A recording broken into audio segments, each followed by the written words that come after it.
Hi friends, welcome back to our channel. எல்லோரும் எப்படி இருக்கீங்க? நான் ரொம்ப நல்லா இருக்கேன். இது வந்து சண்டே எடுத்த வீடியோ. இன்றைக்கி சண்டே நான்வெஜ் ஸ்பெஷல் தான். மார்னிங் பிரேக்ஃபாஸ்ட்க்கு வந்து என்ன ஸ்பெஷல், ஆஃப்டர்நூனுக்கு நான் என்ன குக் பண்ணேன் அப்படின்றது வந்து உங்கள் கூட நான் ஷேர் பண்ணியிருக்கேன். இன்றைக்கி வந்து மட்டனில் திண்டுக்கல் தலப்பாக்கட்டி பிரியாணி வந்து நான் ட்ரை பண்ணியிருந்தேன். வீடியோஸை ரெகுலராக பார்க்குறவங்க எல்லாருக்குமே கண்டிப்பாக தெரியும், வீக்லி ஒன்ஸ் சண்டே எப்போ கம்பல்சரி வந்து மட்டன் எடுத்துருவோம்னு சொல்லிட்டு. ஸோ எப்போவுமே கிரேவி பிரியாணி அப்படி தானே பண்ணுறோம். ஸோ இன்றைக்கி வந்து கொஞ்சம் டிஃப்ரெண்ட்டாக இருக்கட்டும்னு சொல்லிட்டு திண்டுக்கல் தலப்பாக்கட்டி பிரியாணி வந்து நான் ட்ரை பண்ணியிருந்தேன். ரெசிபியும் நான் வந்து ஷேர் பண்ணியிருக்கேன். அதே மாதிரி ஃபைனலாக ரிசல்ட் வந்து எப்படி வந்தது, டேஸ்ட் எப்படி இருந்ததுன்னு கூட நான் ஹானஸ்ட்டாக சொல்லியிருக்கேன். ஸோ வீடியோ வந்து ஸ்கிப் பண்ணாமல் பாருங்கள். வாங்க வீடியோக்குள்ளே போகலாம். இன்றைக்கி மார்னிங் பார்த்தீங்கன்னா அப்பா ஊர்லேருந்து வரும்போது மட்டனும் சுவரொட்டியும் வந்து வாங்கிட்டு வந்திருந்தார். மட்டன் வந்து பிரியாணி தான் பண்ண போகிறேன்னு முன்னாடி நாளே சொன்னதுனால பிரியாணிக்கு தேவையான ஒரு சில ஐட்டம்ஸ்லாம் வாங்கிட்டு வந்திருந்தார். தயிர், தனி மிளகாய் தூள், பிரியாணி மசாலா, கொத்தமல்லி, கருவேப்பிலை, புதினா இந்த மாதிரி எல்லாமே வாங்கிட்டு வந்துட்டார். எக்ஸ்ட்ரா வந்து முட்டையும் வந்து வாங்கிட்டு வந்திருந்தார். எப்போவுமே வீட்டுக்கு வரும்போது பக்கத்தில் இருக்க கடைக்கிட்ட வந்துட்டு கம்பல்சரி கால் பண்ணுவார். ஏதாவது வேணுமான்னு கேட்டுட்டு நான் ஏதாவது சொன்னேன்னா எல்லாமே வாங்கிட்டு வருவார். ஸோ இன்றைக்கி குக் பண்ணுறதுக்கு தேவையான ஐட்டம்ஸும் எல்லாமே வந்து அவரே வாங்கிட்டு வந்துட்டார். அதே மாதிரி அம்மா வந்து வரும்போது மீன் குழம்பு வந்து செஞ்சு கொடுத்துக்கிட்டு இருந்தாங்க. இந்த மீன் பார்த்திங்கன்னா ஃப்ரெஷ்ஷாக அங்கேயே வந்து பிடிச்சது. அங்கே தெரிஞ்சவங்க வந்து மீன் பிடிச்சிட்டு வந்தாங்கன்னா மீன் ஃப்ரெஷ்ஷாக இருக்கும்போது அம்மா கிட்ட வந்து கேட்பாங்க. ஸோ அம்மாவும் ஆல்ரெடி சொல்லி வச்சுருந்ததுனால முன்னாடி நாள் நைட்டே பார்த்திங்கன்னா மீன் குழம்பு வந்து செஞ்சு அப்பா கிட்ட கொடுத்து விட்டுருந்தாங்க. ஸோ அதை வந்து சூடு பண்ணிவிட்டு அதுக்கப்புறமா சாப்பிட சொல்லியிருந்தாங்க. முன்னாடி நாளே கால் பண்ணி இட்லி மாவு வந்து அரைச்சி வச்சுக்க சொன்னாங்க. ஏன்னு பார்த்தீங்கன்னா ஆஃப்டர்நூன் எப்படியும் பிரியாணி வந்து பண்ணிவிடுவோம். மீன் குழம்பு வந்து மார்னிங் பிரேக்ஃபாஸ்ட்க்கும் நைட் டின்னருக்கும் தான் இருக்கும். ஸோ அப்போ வந்து இட்லி தோசை அந்த மாதிரி பண்ணிக்கிறதுக்கு வந்து இட்லி மாவு இருக்கிறது தான் வந்து பெஸ்ட்டு. ஸோ ஒரு முறை கால் பண்ணி ரிமைண்ட் பண்ணாங்க. ஸோ இட்லி மாவு வந்து நான் அரைச்சி வச்சிட்டேன். இட்லி மாவு வந்து எப்படி அரைக்கலான்ற ஒரு டீட்டெயில்டு வீடியோ வந்து நம்ம சேனலில் இருக்குது, வேணும்னா செக் பண்ணி பாருங்கள். பிகினர்ஸ் கூட ரொம்ப ஈஸியாக வந்து அரைச்சிடலாம். மிக்சியில் தான் நான் இப்போ வரைக்குமே அரைச்சிட்டு இருக்கேன். இட்லி வந்து நல்லா சூப்பர் சாஃப்டாகவே வருது. ஃபஸ்ட்டு 2 டைம்ஸ் வந்து இட்லி ஊற்றிக்கலாம். அதுக்கப்புறம் கொஞ்சம் தண்ணி ஊற்றி டைல்யூட் பண்ணிவிட்டு தோசையும் ஊற்றிக்கலாம். ஸோ இட்லி தோசை ரெண்டுத்துக்குமே சேம் பேட்டர் தான். கிளியர் மெஷர்மெண்ட்ஸோடு வந்து ஒரு வீடியோ வந்து நான் அப்லோட் பண்ணியிருக்கேன். டிஸ்கிரிப்ஷன்லேயும் வந்து லிங்க் கொடுக்குறேன். ஸோ வேணும்னா வந்து செக் பண்ணி பாருங்கள். தொட்டு பையனுக்கு வந்து முட்டை தோசை தான் ஊற்றி கொடுத்துருந்தேன். இப்போது ரீசெண்ட் டைமில் பார்த்தீங்கன்னா முட்டை தோசை வந்து அவனோட ஃபேவரட் ஆகிடுச்சு. ஒரு முட்டை தோசை ஊற்றி அவன்கிட்ட கொடுத்துட்டோன்னா அவனே வந்து சாப்பிட்டுக்கிறான். ஸோ அந்த அளவுக்கு வந்து அவனுக்கு அந்த முட்டை தோசையோட டேஸ்ட் வந்து பிடிச்சிருக்கு. நாங்கள் வந்து இட்லி மீன் குழம்பு சாப்பிட்டோம். சண்டே மார்னிங்கே வந்து இட்லி மீன் குழம்பு வந்து செம்ம காம்பினேஷன். அதே மாதிரி மீன் குழம்புல இருக்க மீனும் பார்த்திங்கன்னா தொட்டு பையனுக்கு ரொம்ப பிடிச்சிருந்தது. மீனும் பெரிய சைஸில் இருந்ததுனால அவனுக்கு பயம் இல்லாமல் நான் கொடுத்தேன். பிரேக்ஃபாஸ்ட் சாப்பிட்டுட்டு நல்லா ரெஸ்ட் எடுத்துகிட்டு அதுக்கப்புறம் தான் வந்து அடுத்த வேலையை நான் ஸ்டார்ட் பண்ணேன். ஏன்னா இப்போலாம் ரொம்ப ரெகுலராக வந்து வேலையே செய்ய முடியல. ரொம்ப நேரம் நின்று வேலை செஞ்சால் ரொம்ப பேக் பெயின் இருக்குது. இன்னும் 2 வீக்ஸ் தானே இருக்குது டெலிவரிக்கு. ஸோ அதனால் மேபி அந்த மாதிரி இருக்கலாம். ஒரு 11:30 போல் வந்து டுட்டு பையனுக்கு வந்து பால் ஆற்றி கொடுக்கலான்னு சொல்லிட்டு பால் வந்து கேஸில் வச்சுருந்தேன். எங்களுக்கும் வந்து டீ போடணும். எப்பவும் போல் ஏடு வந்து டிஃபன் பாக்ஸில் வந்து கலெக்ட் பண்ணி நான் ஃப்ரிட்ஜில் வந்து வச்சுட்டேன். ஏடு மட்டும் கலெக்ட் பண்ணி வச்சுக்குவேன். ஆனால் இப்போலாம் நான் நெய் காய்ச்சறது இல்லைன்ற மாதிரி நான் சொல்லியிருந்தேன். அம்மா வந்து வரும்போது அம்மா கிட்ட வந்து கொடுத்து விட்டுருவேன். அம்மா வந்து நெய் காய்ச்சி கொண்டு வருவாங்க. லாஸ்ட் வீக் வந்திருந்தப்போ ஒரு டிஃபன் பாக்ஸ் ஃபுல்லாக கொடுத்து விட்டுருந்தேன். அம்மா வந்து நெய் காய்ச்சி கொண்டு வந்து கொடுத்தாங்க. வீட்டில் காய்ச்சிற நெய்யோட ஸ்மெல்லே பார்த்திங்கன்னா அவ்வளோ சூப்பராகவும் ஃப்ரெஷ்ஷாகவும் இருக்கும்.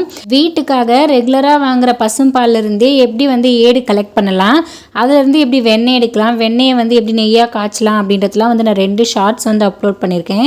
அதோட லிங்க்கும் பார்த்திங்கன்னா நான் டிஸ்கிரிப்ஷனில் கொடுக்குறேன். கண்டிப்பாக செக் பண்ணி பாருங்கள். ரொம்ப யூஸ்ஃபுல்லாக இருக்கும். நம்ம வீட்டுக்கு தேவையான நெய்யை வந்து நம்மளே வீட்லேயே வந்து ரெடி பண்ணிக்கலாம். தனியாக அதுக்காக வந்து மணி ஸ்பெண்ட் பண்ண வேணாம்.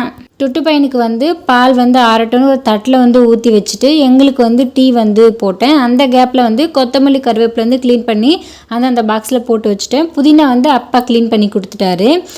நீங்கள் வந்து ரெகுலராக குழந்தைங்களுக்கு வந்து டெய்லி பால் வந்து கொடுக்குறீங்க அப்படின்னும் போது உங்களுக்கு சூப்பரான டிப்ஸ் வந்து ஒன்று நான் ஷேர் பண்ணுறேன். இப்போ எப்படி பால் வந்து நல்லா கொதிக்கட்டும் அப்படின்னு சொல்லி தான் நீங்கள் ஆற்றி வந்து கொடுப்பீங்க. ஏன்னா பால் வந்து கெட்டு போச்சா இல்லையான்னு அப்போ தான் தெரியும். ஸோ ஒவ்வொரு முறையும் கொதிக்க வச்சு ஆற வச்சு கொடுப்பீங்க. ஸோ அது ஆறுற வரைக்கும் குழந்தைங்க வந்து அழுதுகிட்டே இருப்பாங்க. ஸோ அதை வந்து அவாய்ட் பண்ணுறதுக்கு வந்து ஒரு பிளேட்டில் வந்து பாலை ஊற்றி 1 நிமிஷத்துலேருந்து 2 நிமிஷம் அப்படியே ரெஸ்ட்டில் விட்டுருங்க. டக்குன்னு ஆறிடும். உடனே வந்து குழந்தைங்களுக்கு வந்து பால் கொடுத்துடலாம். இது வந்து ஒரு சூப்பரான டிப்ஸு. இது வந்து அக்கா வந்து எனக்கு சொல்லியிருந்தாங்க. ஸோ இது உங்களுக்கும் வந்து ரொம்ப யூஸ்ஃபுல்லாக இருக்கும். அதுக்கப்புறம் டீ போட்டு நானும் அப்பா வந்து டீ குடித்தோம். ஹஸ்பண்ட் வந்து ஆஃபீஸ்க்கு வந்து போயிட்டு இருந்தார். இதோட லஞ்சுக்கு தான் வந்து வருவார். ஸோ இப்போ வந்து லஞ்சு செய்ய வந்து ஸ்டார்ட் பண்ணிட்டேன். எப்போவுமே ஒரே மெத்தடில் தானே பிரியாணி பண்ணுறோம். ஸோ கொஞ்சம் டிஃப்ரெண்ட்டாக பண்ணலான்னு சொல்லிட்டு திண்டுக்கல் தலப்பாக்கட்டி பிரியாணி வந்து நான் ட்ரை பண்ணியிருந்தேன். நானும் யூடியூப் பார்த்து தான் ட்ரை பண்ணேன். ஸோ நான் எப்படி பண்ணேன் அப்படின்றது தான் வந்து உங்கள் கூட வந்து நான் ஷேர் பண்ணியிருக்கேன். மட்டனை வந்து நல்லா வாஷ் பண்ணிவிட்டு குக்கரில் வந்து சேர்த்துட்டு ஒரு 2.5 ஸ்பூன் வந்து நெய் வந்து சேர்த்துக்கிட்டேன். அதுக்கப்புறம் கொஞ்சமாக கல்லுப்பு சேர்த்துட்டு ஒரு 2 டம்ளர் மட்டும் தண்ணி வச்சுட்டு ஒரு 6லேருந்து 7 விசில் வந்து நான் வச்சுட்டேன். இன்றைக்கி வந்து நான் பாஸ்மதி ரைஸ் வந்து எடுத்திருந்தேன். ஆத்தென்டிக்காக தலப்பாக்கட்டி பிரியாணி வந்து சீரக சம்பா ரைஸில் தான் பண்ணுவாங்க. நான் சடனாக தானே பிளான் பண்ணியிருந்தேன். ஸோ என்கிட்ட பாஸ்மதி ரைஸ் தான் இருந்தது. ஸோ அதை வந்து நான் எடுத்துக்கிட்டேன். கரெக்டாக நம்ம வாஷ் பண்ணி ஊற வச்சோன்னா அடுத்த ½ அன் ஹவரில் வந்து ரைஸ் வந்து போடுற மாதிரி இருக்கும். ஸோ அதுக்கேற்ற மாதிரி டைம் பேலன்ஸ் பண்ணி நம்ம வந்து ரைஸ் வந்து ஊற வச்சுக்கணும். இப்போது ஃப்ரெஷ்ஷாக ஒரு மசாலா வந்து அரைக்க போகிறோம். அந்த மசாலா தான் இந்த பிரியாணிக்கு வந்து நல்ல டேஸ்ட் கொடுக்க போகுது. அதுக்கு வந்து 2 ஸ்பூன் தனியா, 1 ஸ்பூன் மிளகு, 1 ஸ்பூன் சீரகம், அரை ஸ்பூன் சோம்பு, 4-5 கிராம்பு, ஒரு 2-3 துண்டு வந்து பட்டை, அதுக்கப்புறம் 3 ஏலக்காய், ஒரு பிரியாணி இலை, 2 அன்னாசி பூ, அதுக்கப்புறம் முந்திரியும் சேர்த்துருக்கணும். என்கிட்ட முந்திரி இல்லை. ஸோ அதை மட்டும் விட்டுட்டு இதை மட்டும் வந்து ஃபைன் பவுடராக வந்து அரைச்சி நான் தனியாக எடுத்து வச்சுக்கிட்டேன். அதுக்கப்புறம் ஃப்ரெஷ்ஷாக ஒரு க்ரீன் மசாலா வந்து அரைக்கணும். இந்த பிரியாணிக்கு பார்த்தீங்கன்னா சின்ன வெங்காயம் தான் வந்து சேர்க்கணும். என்கிட்ட சின்ன வெங்காயம் இல்லை. ஸோ பெரிய வெங்காயமே ஒரு 3 மீடியம் சைஸ் வெங்காயத்தை வந்து நான் கட் பண்ணி எடுத்திருந்தேன். அதுக்கப்புறம் பச்சை மிளகாய் வந்து ஒரு 4 பெரிய சைஸ் எடுத்துக்கலாம். என்கிட்ட சின்னதாக இருந்ததுனால ஒரு 6-7 வந்து எடுத்திருந்தேன். அதுக்கப்புறம் கொத்தமல்லி, புதினா, இஞ்சி பூண்டு பேஸ்ட் இது எல்லாமே சேர்த்து கொரப்பாக வந்து அரைச்சி எடுத்துக்கணும். அவ்வளோதான். இப்போ பிரியாணி வந்து செஞ்சிடலாம். குக்கரில் வந்துட்டு 4 ஸ்பூன் எண்ணெய், 1 ஸ்பூன் நெய் சேர்த்துட்டு ஹீட் ஆனதுக்கப்புறம் இந்த க்ரீன் மசாலா வந்து சேர்த்துட்டு நல்லா பச்சை வாசனை போக நல்லா வதக்கி எடுத்துக்கலாம். அதுக்கப்புறம் நம்ம ஃப்ரெஷ்ஷாக அரைச்சி வச்சுருக்க பிரியாணி மசாலா வந்து சேர்த்துட்டு நல்லா வதங்கினதுக்கப்புறம் 1 ஸ்பூன் வந்து தனி மிளகாய் தூள் சேர்த்துக்கிட்டேன். அதுக்கப்புறம் 2 ஸ்பூன் வந்து தயிர் சேர்த்துட்டு நல்லா வந்து வதக்கி விட்டுக்கலாம். இதோட பச்சை வாசனை எல்லாமே நல்லா போகணும். மஞ்சள் தூள், கல்லுப்பு எல்லாமே வந்து சேர்த்துட்டு நல்லா வதங்கினதுக்கப்புறம் நம்ம வேக வச்சுருக்க கறியை வந்து சேர்த்துக்கலாம். கறி சேர்த்ததுக்கப்புறம் கறி வேக வச்ச தண்ணியே வந்து நான் சேர்த்துக்கிட்டேன். 1 கப்புக்கு வந்து 1.5 கப் வந்து தண்ணி சேர்க்கணும் பாஸ்மதி ரைஸ்க்கு. ஸோ கறி வேக வச்ச தண்ணி, அதுக்கப்புறம் வந்து நார்மல் வாட்டர் எல்லாமே வந்து சேர்த்துட்டு நல்லா வந்து கொதிக்கணும். இந்த ஸ்டேஜில் வந்து உப்பு காரம் வந்து செக் பண்ணிவிட்டு ஊற வச்சுருக்க ரைஸை வந்து சேர்த்துக்கலாம். கரெக்டாக ஊற வச்சு ½ அன் ஹவர் வந்து ஆயிருந்தது. ஸோ எல்லாமே சேர்த்துட்டு ஃபைனலாக அரை மூடி எலுமிச்சை பழத்தோட சாறு வந்து சேர்த்துட்டு நல்லா கொதி வந்ததுக்கப்புறம் குக்கரை மூடிட்டு கேஸ் ஸ்டவ்வில் சின்ன அடுப்பில் வச்சு நான் 2 விசில் வந்து விட்டு எடுத்திருந்தேன். ஃபுல்லாக ப்ரெஷர் இறங்கினதுக்கப்புறம் தான் நம்ம அதை ஓப்பன் பண்ணணும். ஸோ இன்றைக்கி ஆஃப்டர்நூன் லஞ்சுக்கு பார்த்தீங்கன்னா திண்டுக்கல் தலப்பாக்கட்டி பிரியாணி, தயிர் பச்சடி, எனக்கு மட்டும் சுவரொட்டி வந்து பண்ணியிருந்தேன். அதுக்கப்புறம் வேக வச்ச முட்டை, ரைஸ், ரசம் இதெல்லாம் பண்ணலை, கொஞ்சம் டயர்டாக இருந்ததுனால.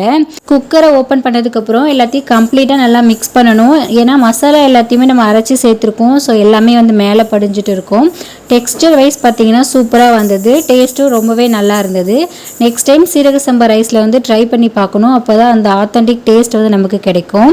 இன்றைக்கி சண்டே ஸ்பெஷல் இதுதான். இது வரைக்கும் இந்த வீடியோவை ஸ்கிப் பண்ணாமல் பார்த்த எல்லாருக்குமே ரொம்ப thanks. Please subscribe. Thanks for வாட்சிங்.